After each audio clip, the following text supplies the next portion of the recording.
سلام كم يكنخم تخطاتلتي بويا ميديا حزب إرترا ناصنت أممصأن موحس لوعلاونتن زفصمو مستنكراو جግንነት مداركت ألبوي انت تبهاله كاب حقي زرحاق يكونن قصالي إرترا ولدو نز تاريخاو قياتات فليطون تاريخ أبوتاتون أديتاتون وريسو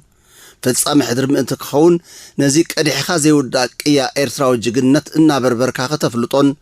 ኣብ እምርኡ ከም ሰርጽ ናይ ምግባር ሃገራውን ዜግነታውን ጉቡን ሓላፍነትን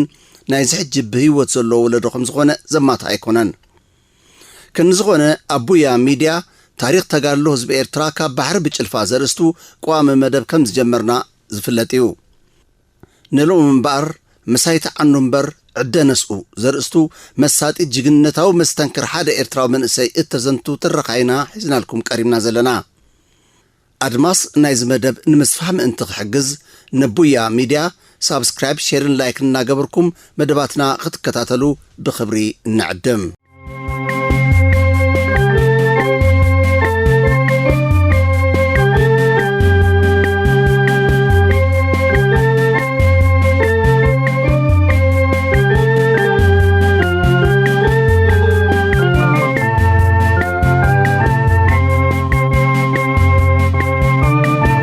مسايت عننبر عدنسو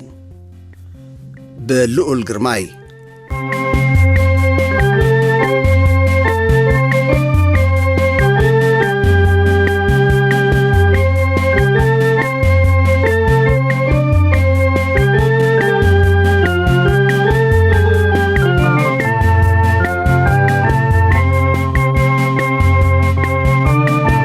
ورارويانا أبشحنت شعاتي 298 كجمرن كله برخات ود إياسو أبكال منبر بوليسيو سرح نيرو كم من سايات أب جنبارات متسألاي إنا ترقارقو نسو أب كتبها خوينو أب بوليساوي سرح قدرت حلنو أفك أدلون نامنا يقربا حلافي وبمخادب ما نابتواقع سراوي تغيرو متسألاي فين نفيت كقدم كم زدلي حبرو حلافي دما كل سب نابكوينات كأتو قدن كم زيكونه أبزلو بوتا خوينو سلامن زدتان هزبن هاجر المخبارون كالا أكلنا يتخوينات كم زخونه حبيرو كمنو فتنا ولا كوا نمعدا حلافيو كابل بي انت زي تقبلو نكزيو حرايلو بلبوغن تحنساب زنكدو أو تواغا سراويت ناي ممداب دليت كنا أبوتي ينيرو أبكال أي ورار برغت حساب لبو سميرلو أبتواقع سراويت كباب خصاد عيكا أبرقيت سوسان حدن مستزنبرا متقرينا هادوتات أبكفل سراويت حدا نتبع حدا سوسان حدن تمدبو أبتكزيتي إذا أهادو أبكباب خوينا تتواقع حيليانيرا كاب كوينا مستوم كابوليسن كالوت منسترتاتن ناب جنبار زخطتو بصوتو بنا إغرو قعزو ناب فاولينا مسقاتو مسرح دفعاتن كالي أقداسم الدلواتن كقبرن كله برخت بزيت قلابانت كنت استعذبو أززتو نسو نكوينا تماليسو ناي ملكت مالت ناي راديو ركب تمرت خوصد مسكالوت كموز تحاريو بصوتو تلايقو تمرتو ببلصو تسيت وديو مستمل سدما ملكت بطولو نخوينو تمديبو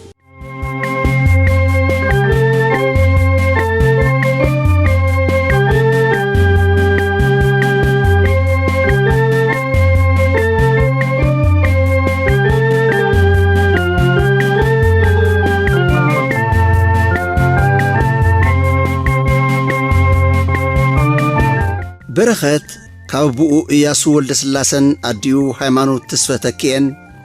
عبشحنت شعاتي 278 أبو دايف كاب حيل أير توليدو مبقتاو درجات مرتو أبيت مرت قودايف عند حبشا نماكلا درجات مرتو دما أبيت مرت بانا مستخطاتله نايكالا درجات مرتو أبيت مرت قيه بحري بمزام أب حمشاي زوري هاقراو أقلقلوت نام بدبر تعليم ساوا بموراد قبو وتهدرون بوليتيكاون سلطانا مسوسده أبوليس إرترا كالاي مدبر بوليس باز تمدبو برخت ود إياسو جناب هسانو ود 10 عامت كليو أبتا كم صعدا ورقة تمثلنا يقول عنا تلبو قبل علم مجزات خطول صلي حديرو كابزي بمبقاس دمايو بتنقوس عقمو كرحنتو بحنا مفداين نمدباس ردك زبل زنبرا በረኸት ዝዓበየሉ ከባቢ ማዓስከር ሓይሊ ኣየር ደርግ ስለ ዝነበረ እቶም ንዓይኑውን ክርእዮም ዝጽየኖም ኣባላት ኣየር ወለድ ማእከል ካንሸሎኦም ካብን ናብን ማዓስከሮም ይመሓላለፉ ስለ ዝነበሩ በታ ዝርከባ ናይ ሽዑ ዓቕሙ ነቲ መተሓላለፊ ብተበግስኡ ብእምንን እሾኹን ሓጺርዎ። እዚ ሓደ ካብ ብዙሕ ኣብነታት ናይቲ በረኸት ኣብ ግዜ ቁልዕነቱ ኣብ ልዕሊ ጸላኢ ዝሓደሮ ጽልኢ ዝገልጸሉ ዝነበረ ተባዕ ስጉምትታት እዩ። ካብ ቅያታት ግዜ ቁልዕነት በረኸት ከይወፃእና ክሰርሕ ባህላይ ብምዃኑ ካብ ንጸዋታ ንቁም ነገር ዘቐድም ባህሪኡ ተበጊሱ ኣባጊዕ ኸፍርለን ብዝብል ሕልና ፈለማ ኣብ ከባቢኡ ዝረኸቦ ጥረ ነገራት ተጠቒሙ ንምሕደረ ባጊዕ ዝኾኑ ህድሞ ሰሪሑ። ብድሕሪኡ ነቦ ኢያሱ በጊዕ ገዝኡሉ ይውከሶም። ንሶም ድማ ሕቱኡ ከይዕበሩ ሓንቲ በጊዕ ገዚኦምሉ። ኣብቲ ህድሞ እናሓደረ ክጓስያ ጀሚሩ። እንተኾነ ሓደ እዋን እታ በጊዕ ሓጹር ሶሊኻ ናብቲ ኣይኮነን ዶ ክትኣትዎ ብጥቕኡን ክትሓልፍ ዘፍርህ ማዓስከር ሓይሊ ኣየር ደርግ ኣትያ። በረኸት ምስ ዓርኩ በጊዑ ኽናዲ ዘይዳሰሶ ከባቢ ነበረን። እንተ በጊዕ ግን ጨናማይ ዳ ኾነት። ድሕሪኡ ግን እታ በጊዕ ናብ ማዓስከር ሓይሊ ኣየር ገጻ ከም ዝኣተወት ሓበሬታ ረኺቦም። በረኸት ኣይኮነን ዶ ባዕላ ናብ ማዓስከሮም ዝኣተወት በጊዕ ካብ ኣፍ ሰቡን ዝምንጥሉ ዓሳክር ደርግ ንበጊዑ ኣብ ሰናይ ኩርምቶም ከም ዘእተውዋ ንምግማት ግዜ ይወሰደሉን። ብሕሙም ከብዱ ምሕዳር ዘይዋሓጠሉ በረኸት ሕኒኡ ንምፍዳይ ገለ ነገር ክጣበብ ነይርዎ። በረኸት ምስ ከምኡ ካልኣዩ ቁልዓ ናብቲ ህዝቢ እቲ ከባቢ ናብኡ ገጽ ቁሊሑን ክብል ዘይደፍሮ ማዓስከር ሓይሊ ኣየር ብሓጹር ሰሊኾም ብምእታው ንነብሶም ካብ ዕንቲ ጸላእ እናኸወሉ ብሰላሕታ ናብ ከባቢ መንበር ኣባይቲ ኣባላት ኣየር ወለድ ብምኻድ ኣምሳያ ሓንቲ በጊዑ ካብተን እቶም ዓሳክር ካብ ከባቢኦም ዘፍረይዎን ኣጣል 5 ኸውኪቦም በታ ዝኣተውዋ መስለኹት ሒዞምን ይወፁ። ገዝኦም ጥቓቲ ማዓስከር ስለ ዝኾነ በረኸት ከምታ ንበጊዑ ኣብቲ ንሱ ዝሰርሖ ህድሞ እናሓደረ ከፋርያ ዝሓለነ ነዘነጣል ከተፋር ምፍታን ንገዛእ እርሱ ጥራይ ዘይኮነ እንተላይ ንስድርኡን ጎረባብቱን ንሓደጋ ዝዕድም ምዃኑ ኣይሰሓቶን። እተነጣል ግን ናብ ቦተአን ክምለሳ ከም ዘይብለን ምስቲ ብተግባራት ጸላኢ ዝኸሓነ ሕልንኡ ተመሓሒሉ እዩ። ክንዝኾነ ምስ ዓርኩ ነተነጣል ዕዳጋ ወሲዶም ድሕሪ ምሻጥ ሓድሽ ክዳን ተኸዲኖም ንገዝኦም ተመልሱ። ነዚ ዝተዓዘባ ኣደ በረኸት ወይዘሮ ሃይማኖት ካበይ ምፂኻ ዳ ሓድሽ ክዳን ተኸዲንካ ኢለን ምስ ሓተትኦ ሕብብ ዘይኣመሉ በረኸት ኣትደ እዘን ጓሕላሉ በጊዕ በልዐ እንዳኣ ቐሲናን ክሓድራ ዝብል መልሲ ይሂብወን። ኣብቲ ግዜ ኣቦኡ ንበረኸት ብህዝቢ ተኸባቢ ተመሪጾም ኣቦ ወንበር ናይቲ ደርግ ቀበሌ ዝብሎ ከም ዝሕጂ ምምሕዳር ከባቢ ማለት እዩ ኣቦ ወንበር ነይሮም። ሓደ ምሸት ንኹሉ ነገር ብጉልበት ከፈጽሙ ከልካሊ ዘይነበሮም ኣብቲ ከባቢ ካብ ዝነበሩ ዓሳክር ደርግ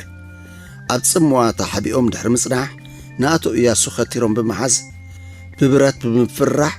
ገዛ ክህብዎም ኣይኮነን ግን ክቐትልዎም ምዃኖም ኣግባዕ ቢዖምሎም። እዚ ድምብርጽ ዘይበሎም ኣቶ ኢያሱ ክትኣምኖም ዘጸግም ቅልጣፈ ንሓደ ካብ ከተርቶም ብረቱ ብምምንጣል መሊሶም ናብ ከተርቶም ኣቕንዕሎም። እቶም ብርዓዲ ዘንፈትፍቱ ዝነበሩ ከተርቲ ኢዶም ብምሃቦም ድማ ኣኪቦም ናብ መደበር ፖሊስ ወሲዶም ከም ዘእሰርዎም እትዝክር ጓሎም በረኸት ሓዋ ተብዓትን ጅግነትን ካብ ኣቦኡ ከም ዝወረሶያ እትገልጽ። በረኸት ወዲ ኢያሱ ቅርሕምቱን ጭካኒኡን ኣብ ጸላእቱ ደኣ እምበር ኣብ ካልእ ማሕበራዊ ህይወቱ ምቕሉል ርህሩህን ካብ ንዓይኒ ሰብ ይጥዓሞ ባህላይን እዩ። እዚ ባህሪኡ ጎቢዙ ክንዲ ሰብ ምስ ኣኸለውን ኣይተጋደፎን። ኣብ ካልኣይ መነበር ፖሊስ ባፅዕ ተመዲቡ ይሰርሓሉ ኣብ ዝነበረሉ እዋን ሓደ ዕሸል ተደርቢዩ ከም ዘሎ ሓበሬታ ምስ በጽሖም ምስ መሳርሕቱ ናብቲ እቲ ህፃን ዝተደርበየሉ ቦታ ይኸዱ። ብምድር ባይት ህፃን ኣዝዩ ዝተደናገጸ በረኸት ነቲ ህፃን ሓቑፍዎ ናብ ቦትኦም ተመሊሶም። ብዝተገብረ ምርመራ ነቲ ህፃን ዝደርበየት ኣደ ተታሒዛ ኣብ ትሕቲ ቀይዲ ተኣቱ። ኣደት ቆልዓ ኣብ ትሕቲ ቀይዲ ኸላ ድማ ጥምቀት ናይቲ ቆልዓ ግዚኡ ኣኸለ። ወዲ ኢያሱ ነቲ ህፃን ንመጠመቂኡ ዝኸውን ክዳንን ሽጎማኑን ብገንዘቡ ዓዲጉ ነታ ኣደ ምስ ወዳ ናብ ቤተ ክርስቲያን ብምውሳድ ባዕሉ ኣቦ ክርስትና ማለት ባልገ ኮይኑ ኣጠሚቕዎ። ኣብ ካል ኣጋጣሚ ድማ በረኸት ወዲ ኢያሱ ተጸሊእዎ ናብ ሕክምና ምስ ከደ ኣብ ሆስፒታል ግራር ደቂሱ ሕክምንኡ እናተኸታተልን ከሎ ኣብ ጥቑ ደቂሱ ዝሕከም ዝነበረ ቅድሚኡ ሌላ ዘይነበሮም ተሓካሚ ደም ከም ዘልዮ ብሓካይም ምስ ተነግሮ በረኸት ብዘይነፈረግ ደም ለጊሱሉ ወደን ምሕማሙ ሰሚዐን ክርእዮኦ ናብ ባፅዕ ወሪደን ዝነበራ ኣደይ ሃይማኖት ነዚ ምስ ተዓዘባ ነገር ኣደ ኾይንወን ኣንታ በረኸት ወደይ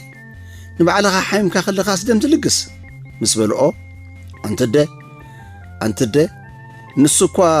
ሕይወቱ በጃና ኽልግስ ተቓለሰ ተጋዳላይ እዩ እዚ ዶ ዓብይዎ ብምባል ኣብ ተጋዳላይ ንዘለዎ ኽብሪ ገሊጹለን እዚ ውሕድ ኣብነት ናይቲ በረኸት ኣብ ማሕበራዊ ሕይወቱ ዘርእዮ ዝነበረ ርህራህን ምቕሉልነትን እዩ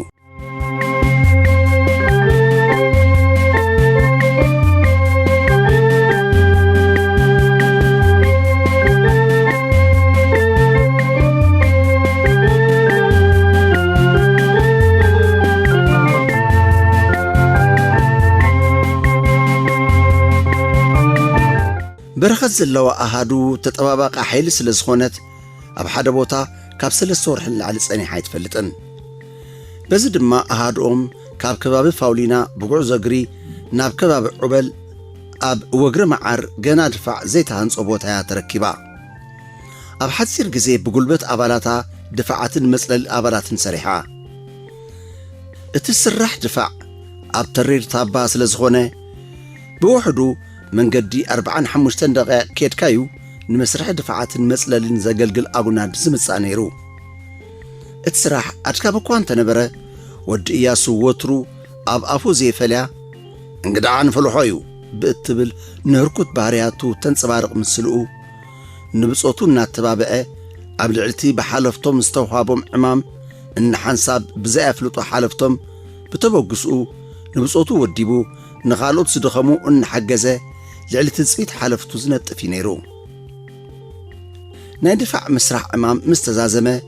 ናይ ምዝንጋዕ መደብ ክግበር ኩጅለ ባህሊ ቆይማ ዘድሊ ኩሉ ምድላዋት ተጻፊፉ እንተኾነ ከምቲ ኣዲሙ ዝተገልጸ እታ ኣሃዱ ኣብ ሓደ ቦታ ካብ 3 ወርሒ ንላዕሊ ስለ ዘይትጸንሕ ኣብዚ ንምዝንጋዕ ምድላዋት ዝተገብረሉ ቦታ ድሮ 3 ወርሒ ገይራ ብምንባራ እቲ መደብ ተሰሪዙ ተበገስ ተባሃለ ጉዕዞ እግሪ ካብ መገርባ ናብ ጽሮና ኣብዚ እዋን እዛ ኣሃዱ ኣብ ትሕቲ እዚ 44 እያ ነይራ ኣብ ጽሮና እውን ኣሃዱ በዓል በረኸት ወዲ ኢያሱ ድፋዕ ስለ ዝሓዘት ኣባላታ ኣብ ናይ ትምህርትን ስፖርትን መደባት እዮም ዝነጥፉ ነይሮም ወዲ ኢያሱ ኣብ ናይ ስፖርት መደባቱን ተጠማትን ቀዋምን ተሰላፊ ብምንባሩ ብመላእ ሰራዊት ህቡብን ተፈታውን ነይሩ ኣብ ዘይንቡር ኩነት ንቡር ሕይወት ነዊሕ ክቕጽል ስለ ዘይክእል ድማ እቲ መደባቱን ተጎናዲቡ መበጋስ ካብ ደቡባዊ ጫፍ ጽሮና ናብ ደቡባዊ ቀይሕ ባሕሪ ዓሰብ ካብ ቀለይ በዓልቴት ብመኪና ተሳፊሮም ባጽዕ ዝኣተዉ ኣባላት ዝኣሃዱ ብመርከብ ድሕሪ ናይ 72 ሰዓታት ጉዕዞ ባሕሪ ራስ ዳርማ ኣትዮም ካብ ራስ ዳርማ ብመኪና ተሳፊሮም ድማ ኣሃድኦም ኣብ መንገዲ ዓሰብ ቡሬ ኣብ መበል 37 ኪሎ ሜትር ዓስኪራ ኣብ ልዕሊ ከባቢ ፋውሊና ድሕሪ ድማ ኣብ ከባቢ ጽሮና ዝተጎናደበ ናይ ምዝንጋዕ መደባት ኣብ ከባቢ ዓሰብ ክቕጽልዎ ኣብ ምድላው ከለዎ ድማ ሕጂውን መኻልፍ ተፈጢሩ ወያነ ብዕለት 12 ወርሒ 5 2000 ሳልሳይ ወራር ጀሚሩ ጸላኢ ሳልሳይ ወራሩ ብፋውሊና ስለ ዝጀመረ ኣሃዱ በዓል በረኸት ናብ ከበሳ ትብገስ ነይሩዋ ኣሃዱኦም ወደብ ዓሰብ ምስ በጽሕት መርከብ ሰላምያ ተቐሪባ ጸኒሓቶም ኣብ ኩሉ ዘይቅደም በረኸት ወዲ ኢያሱ ድማ ናብታ መርከብ ዘሊሉ ድሕሪ ምድያብ ንበጠሎኒኦም ዝኸውን ምቹእ ቦታ ሓዚኡሎም ጸኒሑ ኣባላት 525 ብቕድሚት እንዳ 44 ናይ በዓል በረኸት ድማ ብድሕሪት ኮይኖም ድሕሪ ናይ 24 ሰዓታት ጉዕዞ ባሕሪ ባጽዕ ኣትዮም بمركب باصع زعتو سراويت بزي وعال حدر بأوتوبوس تسعينو بمنقد نفاسيت ماي حبار إنا تقوعزن كله نوسناسن سرقانايتن زز حلفون كتماتات زز أبو قولعون أدريتاتن بمساخوتنايتن أوتوبسات انتاتي بجالوناتن ኣብ ፌስታል ዝመልአ እንጀራን ቅጫን ክቕብሉ ይደፋፍኡ ነይሮም። ክቱር ፍቕሪ ሃገር ዘንቀዶ መግለጺ ፈቃርን ሓቦኛን ባህሊ ህዝቢ ኤርትራ በለ ነዚ ዝተዓዘበ ሃይለ መለስ ወዲ መለስ ሓደ ካብቶም ነቲ ሰራዊት እናመርሑ ዝጓዓዙ ዝነበሩ ኣዘዝቲ ሰራዊት ነቲ ካብ ህዝቡ ዝተቐበሎ እኽለ ማይ ተማቒሉ ብኣድካሚ ጉዕዞን ጥሜትን ነብሱን እናዓንገለ ጉዕዝኡ ብምቕጻል ኣምሁር ምስ በጽሐ ዕረፍቲ ኾይኑ ኣብ ዕረፍቲ ኸለዉ ድማ ወዲ መለስ እሞ ብጾት ካብቲ ዘለኩም ሽኮር ማይ በጽብጽኩም ስተዩ ምሳሕ ንስዩ በለ። በረኸት ወዲ ኢያሱ ድማ ትቕብል ኣቢሉ ኣንታ ወዲ መለስ እዚ ህዝቢ እዚ ሒዝካስ እንታይ ማይ ሽኮሩ ክብል መለሰ። ናብተን እኽለ ማይ ሒዘን ናብ ኦም ገጽ ዝግዝግሳ ዝነበራ ኣዴታት እናመልከተ ካብቲ ሂቡ ዘይሕለል ህዝቢ ዘምጽኣሎም እኽለ ማይ ተመሲሖም ነብሶም ምልስ ምስ በለ ጉዕዞ ቐጽል ተባሂሉ ጉዕዞ ኾይኑ ማይ ድማ ምስ በጽሑ ጸላይ ኣብቲ ኸባቢ ከም ዘሎ ተሓቢርዎም ዋይ ዘን ቁሩሓት በዓል ናጽነትና ብሓባር ከይንጽብልባ ዓንቂጸናና በለ በረኸት ወዲ ኢያሱ ህላወ ጸላይ ኣብ ቀርቡ ከም ዘሎ ምስ ሰምዐ ብደም ዝዓበዩ ኣሕዋትናን ኣሓትናን ዝተረኽበት ናጽነትን ዝተኸብረ ልኡላውነትን ኤርትራ ንሕና ብህይወትን ከለና ከቶ ኣይድፈርን ኣድመጸ ንነብሱ። ሰዓት 12 ናይ ለይቲ ምስ ኮነ ድማ ናይ ተበገስ ትእዛዝ ተመሓላሊፉ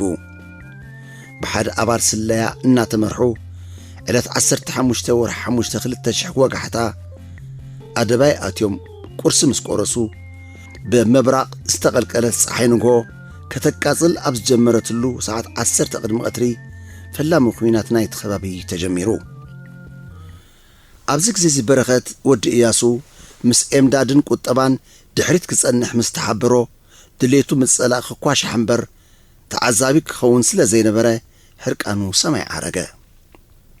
ወተሃደራዊ ትእዛዝ ኮይኑ ሕርቃኑ ክቆጻጸር እኳ እንተፈተነ ሕጉስ ከም ዘይነበረ ንናይ ቀረባ ብጾቱ በዓል ሰልማን ሓምደ ወዲ ሓምደ ክኸወሎም ኣይከኣለን። ወዲ ኢያሱ ግን ኩሉ ኣብ ከብዱ ሒዙ ቃል ከየምልኦ ተዓዝረ። በዓል ወዲ ሓምደ ወዲ መለስ ኣማንን ኤርምያስን ግን ናብ መእዘዝ ንቑጣ ኸዱ። እቲ ኹናት እናጻዕጸ ኸደ። ጸላኢ ኣቐዲሙ ነተን ኣብቲ ኸባቢ ዝነበረ ዓበይቲ ታባታት ተቖጻጸርወን ስለ ዝነበረ ኣብኡ ዝካየድ መጥቃዕቲ ዋጋ ዝሓትት ምዃኑ ዘማታ ኣይነበረን። ድሕሪ ናይ ሰዓታት ምልውዋጥ ተውሲ ጸላኢ ነቲ ናይ መእዘዚ ነቑጣ ብሞርታር ክድብድቦ ጀመረ። ከም ግብረ መልሲ ናይቲ ካብ ጸላኢ ዝፍኖ ዝነበረ ደብዳብ ሞርታር ኣብቲ ኸባቢ ዝነበረት ሓንቲ ጋንታ ዶሽካ ንጸላኢ ከም ሕሱም ትምልዕሶ ስለ ዝነበረት ንዓ ንምርካብ ጸላኢ ደብዳብ ሞርታሩ ከም ማይ ኣይሂ ከዝንቦ ጀመረ። በዓል ወዲ ሓምደ ካብ መጥቃዕቲ ሞርታር ክውል ኣብ ዝበለ ቦታ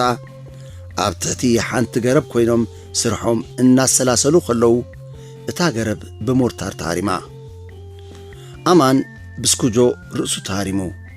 ኤርምያስ ድማ ካብታ ጋንታ ዶሽካ ሓገዝ ክሓትት ተላእከ። እንተኾነ ኤርምያስ ብዝኸዶ ቐልጢፉ ይተመልሰን። በዚ ዘይቀሰነ ወዲ ሓምደ ሕጂ ኣብ ሆስፒታል ኦሮታ ኣባል ክፍሊ ፊዚዮቴራፒ ኣመቱ ክገብር እንተኸደ ኤርምያስ እውን ተሃሪሙ ኮፍ ኢሉ ጸንሖ። ናብ ወዲ መለስ ተመሊሱ ድማ ሬድዮ ርክቡ ኸፊቱ ሃሎው ክብል ጀመረ። ካብቲ ኻሊእ ሸነኽ ናይቲ ሬድዮ ርክብ መልሲ ይመጽእ። ወዲ ሓምደ ግን ፈጺሙ ኣይሰምዖን ዝነበረ። ወዲ ሓምደ ሃሎው ይብል። ቀጽል ሰማዕካ ኣለኹ ዝብል መልሲ ይመጽእ። ወዲ ሓምደ ግን ወይ ከምስማዕ። ነዚ ዝተዓዘበ ወዲ መለስ ንወዲ ሓምደ ንዓዝ ወዲ ዕርፍ ንስኻው ናይ ጣዕኻን ዘለኻ ኢሉ ኮፍ የብሎ። ኣእዛን ወዲ ሓምደ በቲ ምድረ ሰማይ ዘናውዝ ድምፂ ኸቢድ ብረት ተለኺኾን ምስማዕ ኣቋሪጸን ነበራ። እሱ ግን እዝኑ ከም ዝጸመመ ኣይፍለጦን ዝነበረ። ከም ሳዕቤን ድማ እታ በጠሎኒ ብዘይ ምልክት ተረፈት።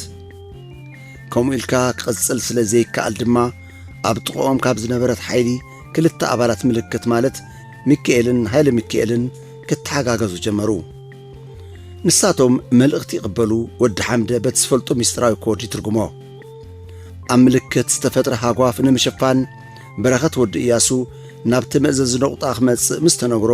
ሓሳብ ልቡ ስለ ዝሰመረሉ ብተሓጓስ ክፍንጫሕ ደለ። በረኸት ንእለቱ ጥቢሉ ናብ መእዘዝ ነቑጣ ምስ መጸ በዓል ወዲ ሓምደ ኣማንን ኤርምያስን ናብ ሕክምና በጥሎን ተላኢኾም። እቲ ኹናት ብኸምዚ ኹነታት ብዘይ ምቁራጽ ን24 ሰዓታት ምስ ቀጸለ ኣሃዱ በዓል ወዲ ኢያሱ ንጸላኢ ካብቲ ተቖጻጺርዎ ዝነበረ ድፋዕ ኣልቂቓቱን ከላ ሃንደበት ናይ ኣዝልቕ ትእዛዝ ተመሓላለፈ። እንተኾነ ኣባላት ናይታ ዓወታት ተመዝግብ ዝነበረት ኣሃዱ እቲ ናይ ምዝላቕ ትእዛዝ ኣይተዋሓጠሎምን። ወትሩ ዝመሰሎ ካብ ምዝራብ ድሕር ዘይብል ወዲ ኢያሱ ስለምንታይ ነዝልቕ ኣይከውንን እዩ በለ። እቲ ምቕሉል ከም ኣቦን ሓላፉን ኮይኑ ነታ ኣሃዱ ዝመርሕ ዝነበረ ወዲ መለስ ድማ ትቕብል ኣቢሉ ኣይፋልካን ወዲ ኢያሱ ከምኡ ትበል ንዓና ዘይረኣየና ንላዕሎት ሓለፍትና ክረአዮም ዝኽእል ነገር ክህሉ ስለ ዝኽእል ንሕና ትእዛዝ ከነኽብር ጥራይ ዘለና በለ ህድእ ኢሉ። ወዲ መለስ ኩለን ሓይልታት ክሳብ ዘዝልቓ ኣብ መእዘዚ ነቑጣ ኮይኑ ነቲ መስርሕ ይከታተል ነይሩ። ጸላኢ ድማ በብቕሩብ ናብቲ ናይ መእዘዚ ነቑጣ እናተጸጋዕ መጺኡ። ጸላኢ ይጽጋዕ ከም ዘሎ ዝፈለጠ ወዲ መለስ ንበዓል ወዲ ኢያሱ ንስኻቱም ኪዱ ንብጾትኩም ኣርክብዎም በለ። ወዲ ኢያሱ ግን ንሕና ኻባኻ ተፈሊና ንኸይድን ከምቲ ብሓንሳብ ዝመጻናዮ ብሓንሳብ ኢና ንኸይድ በለ ህልኽን ሕርቃንን ብዝኾላለፎ ድምፂ። ወዲ መለስ ድማ ሓልዮት ብዝዓብለሉ ቓና ግደፋታ ቖልዓ ኣነ ብዙሕ ጽቡቕን ሕማቕን ርኤ ንስኻትኩም ግና ዕሽላት ስለ ዝኾንኩም እዚ ሃገር ካባኹም ብዙሕ እያ ትጽበ እሞ ኪዱ ደኣ በሎም ደጊሙ። እንተኾነ ወዲ ኢያሱ ከምታ ነዛታ እባ ብሓባር ዝደየምናያ ብሓባር ደኣ ንወርዳ እምበር ገዲፍና ካሳይ ንኸይድን ኢሉ ኣቕበጸ። ድሕሪ ብዙሕ ክትዕ ኣብ መወዳእታ ወዲ ኢያሱ ሓሳብ ልቡ ሰሚሩሉ ኩሎም ኣባላት እተኣሃዱ ብሓባር ተተሓሒዞም ናብ ዝባን ደብሪ ኣዝለቑ። እተኣሃዱ ኣብ ዝባን ደብሪ ኣብ ዝዓረደትሉ ጊዜ መዓልታዊ ሰራዊት ጸዓና መካይን ጸላኢ ብትሕቲኦም ይሓልፋ ነበራ። እቲ ብዘይካ ምፍዳይ ሕነ ዓቕሊ ስዕረት መሲሉ ዝረአዮ ወዲ ኢያሱ ድማ ነተን መካይን እናጠመተ ብተደጋጋሚ ኣታ ወዲ መለስ እዘን ሰራዊት ጸላኢ ጸዓና መካይን ኣብ ትሕተይና ብናይ ቀረባ ርሕቐት እናኸዳ ስለምንታይ ሱቕ ኢልና ንርእየን ብኣርፒጂ ዘይንዕንወን ይብሎ ነበረ። ወዲ መለስ ግን ካብ መኽሰቡ ክሳርኡ ከም ዝዛይድ ነጊሩ ብዓቕሊ ክጽበዩ ከም ዘለዎም ምዒዱ ኣረጋጊእዎ። ድሕሪ ሳልስቲ ወዲ መለስ ብታሕጓስ እናዘለለ ናብ በዓል ወዲ ኢያሱ ይመጾም። ዘይንቡር ባህሪ ዝተዓዘብሉ በዓል ወዲ ኢያሱ እንታይ ሓድሽ ነገር ተረኺቡ ኢሎም ሓትዎ። ወዲ መለስ ድማ ዓቕሊ ዋጋ በቕሊ ዝበሃል ምስላ ሰሚዕኹም ዶ ትፈልጡ? ሳላ ተጸሚምና ብዓቕሊ ዘሕለፍናየን ወዮኺ ዝቐናያ ቐፍላያ ጸላኢ ብጾትና ገዜን ቦታን ኩነታትን መዝሚዞም ኣብ ጻዕዳ ቐላይ ምስናይ ሽሾ ሰራዊተን ሓመደን ላዕሊ ገይሮመን በለ ፍሽኽታ ብዝዓሰሎ ገጽ። ያለ ሕጂ ንበገስ ተረፍ መረፍ ክንቃርም በለ ስዒቡ። በዚ ድማ ዘይከም ድሌትን ዕላማን ጸላኢ 24 ግንቦት መዓልቲ ናጽነት ብዘይ ኲናት ኣብ ተዘማዲ ሰላም ዝኾነ ሃዋሁ ምሕላፋ ንበዓል ወዲ ኢያሱን ወዲ ሓምደን ዳርጋ ንቡር ኩነት ኮይኖም ጸንበልዋ ኮይኑ እዩ ተሰሚዕዎም። ንበዓል ናጽነት ኣብ ሳልስቱ ብ28 ግንቦት 2000 መራሒ ብርጌድ ወዲ ሃንስ ኣብ ዘካየደሎም ኣኼባ ጸላኢ ኣብ ልኡሎ መሬት ኤርትራ ክሳብ ዘሎ ኲናት ቅጽል ከም ዝኾነ ድሕሪ ምሕባር ዋላ እውን ላዕለዋይ ኢድ እንተሃለወና ኣዝልቅ ክትበሃል ከለኻ ብምዝላቕ ዝተባሃልካዮ ክትፍጽም ኣለካ ኢሉ ኣስዒቡ ድማ ንምንታይ ከምኡ ኢሉ ብኣብነት ከረድእ እንከሎ እተን ሰራዊት ዝጸዓና ቐፍላያት ጸላኢ ኣብ ናይ ቀረባ ርሕቐት ብጥቓና ክሓልፋን ከለዋ ሰኣነ ዓቕሊ ብመጥቃዕቲ ኣሰናኺልናየን እንተንኸውን ነርና እዚ ኣብ ጻዕዳ ቐላይ ዝተረኽበ ንጸላኢ ርእሱ ዘድነነ ንህዝብና ንፈተቱን ጸባ ዝስታይ ዓብ ዓወት ኣንበይም ተረኽበን ብምባል ሳላ ብዓቕሊ ዘሕለፍወን እተን ቃፍላያት ጸላኢ ምስ ዝጸዓንኦ ሽሾ ሰራዊት ትኺለን ናብ ዝተዳለወለን መጻወድያ ከኣትዋ ከም ዝኸኣላ ኣረዲኡ ጽኒሉ መደረ ወዲ ሃንስ ክሰምዕ ዝጸንሐ ሰራዊት ብሓሳባቱ ዝተሰማምዐ ምዃኑ ብጣቂዒት ምስ ገለጸሉ ያላ ተበገስ ኮይኑ ጉዕዞ እግሪ ተጀሚሩ ኣባላት ብርጌድ ድሕሪ ናይ 3 መዓልቲ ጉዕዞ ብጻዕዳ ቀላይ ሓሊፎም ጥሜትን ድኻምን ተጻዊሮም ነቲ ናብ ዓድራር ዓይኒ ዝእቱ ተሪር ዓቐብ ደይቦም ናብቲ ዓዲ ኣተዉ ዓድራር ዓይኒ ከም ሽማ ትዕግብ ድራር ኮይና ጸኒሓቶም ህዝቢ ተዓዲ ካብ ገገዝኡ ናብ መንገዲ ርብዓ ወፂኡ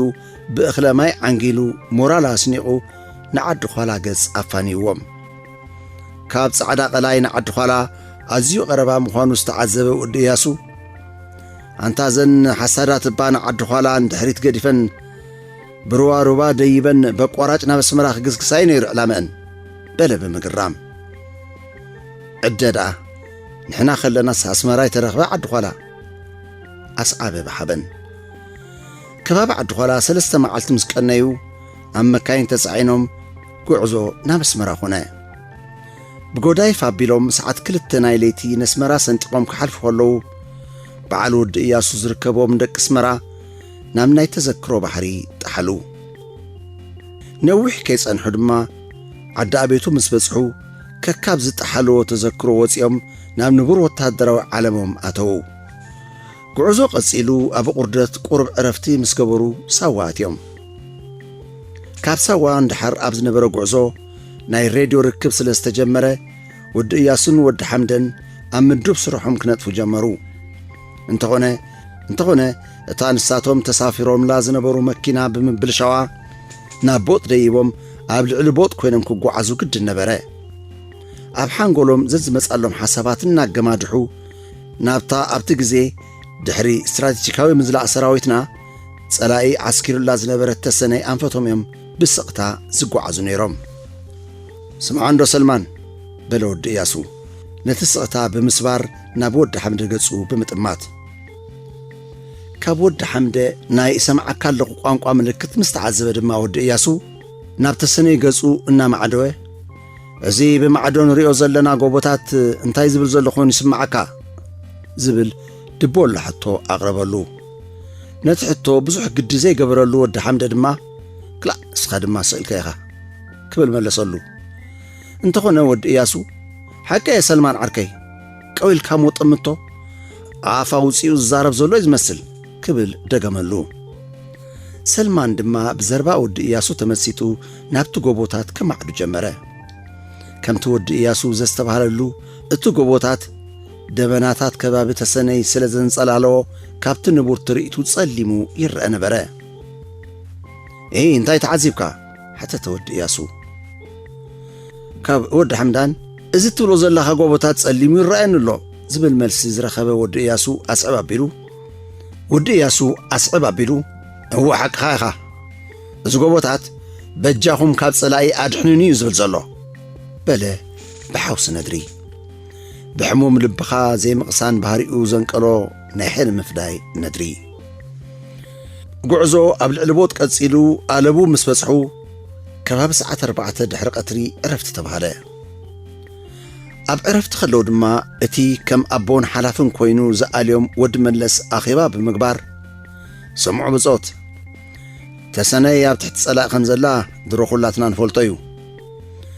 ዕላማ ጉዕዞና ድማ ንኸተማ ተሰነይ ካብ ኢድ ጸላኢ መንጢልና ሓራ ንምውፃእ እዩ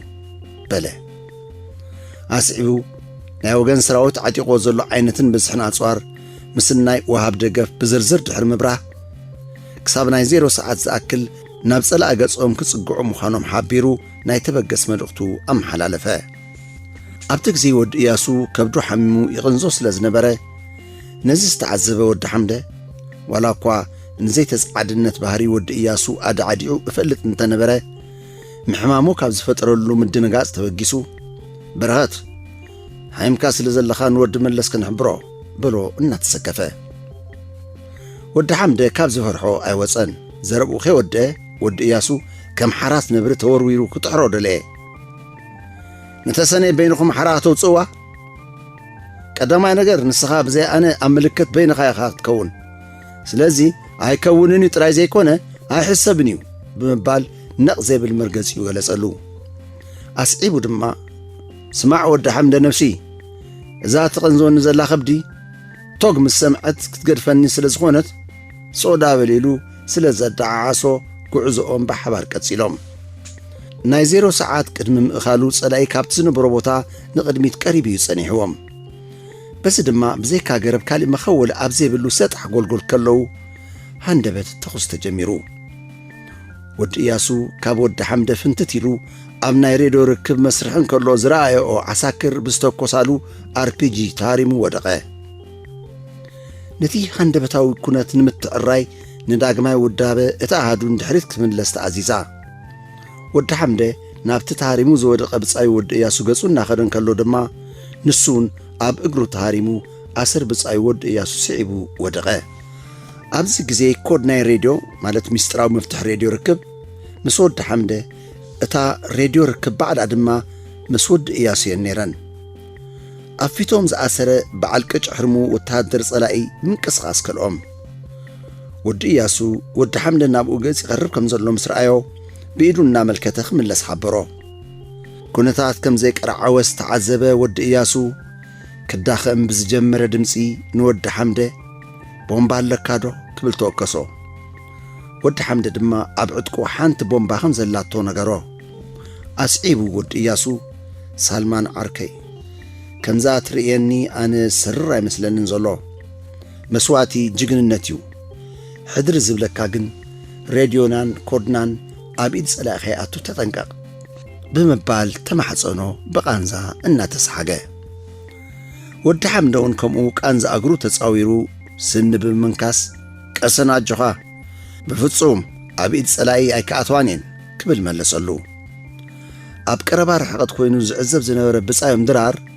ود حمده بومبا خوصن كلو مسرعيو صنع مسكم ألغو بمبال نابو قربه ود حمده دما ندرار بالكلتف أنا نود إياسون تهاريمنا نازلنا سلازي زا راديون كودن أبيد سلاخياتو وسدن بلو حجون أكلاوك أنزقو زيكونه كونتات راديون كودن كسانت سخلقو ود إياسو حيلو أخاخيبو بدرغم دمسي سالمان سألأي نزن كودن تحزون تسني حارا أيكتوتس إنيامو قدن قبر بلا بحيلبو حدري نايتي إنا تدخامز غيزولو زفتو بصاي ود إياسو كم مرقز تسعنو سالمان ود حمد دما كانزو كي عطتو عجوها قسن كونتات انتقدده مسأن دا اطف انبر أبيد سلاي خطواي كأتوانين بمبال الرقا قصلو دحرزي درار نابعال ود حمد قصو خمس انكولو نسون تاريمو ودقه قرب كيس انحدما بقامقام حرنيا أبطا ود حمده قم زبل دمص وتهدر صلاة تسمعه درو أبيد ود حمده بومبا خنزل فلت ود إياسو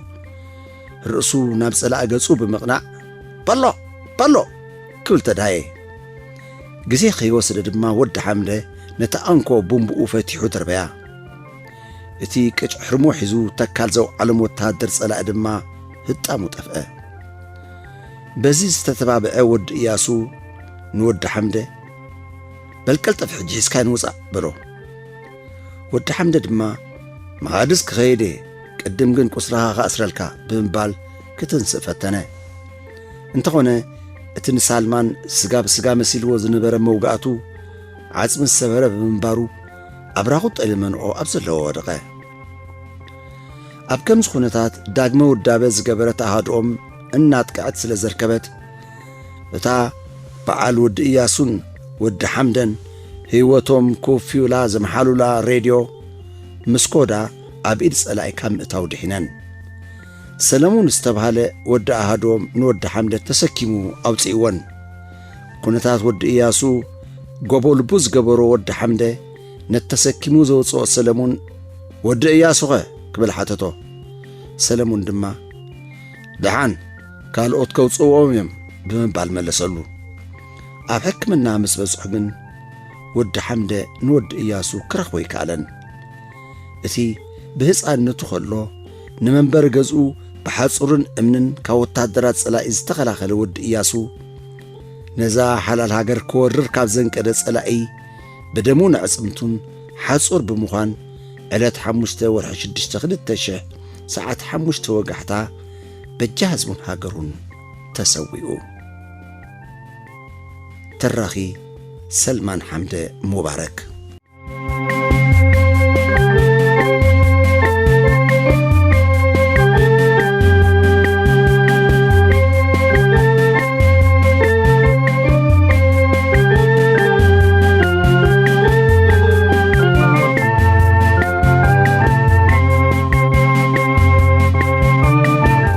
እምበኣርከስ ዝኸበርኩም ተኸታተልቲ ቡያ ሚድያ ኣብ ቀጻሊ ኣብ ተመሳሳሊ ኣርእስቲ ካልእ ትሕዝቶ ዘለዎ መደብ ሒዝና ክሳብ ንራኸብ ሰሰናዩ ንኹለና።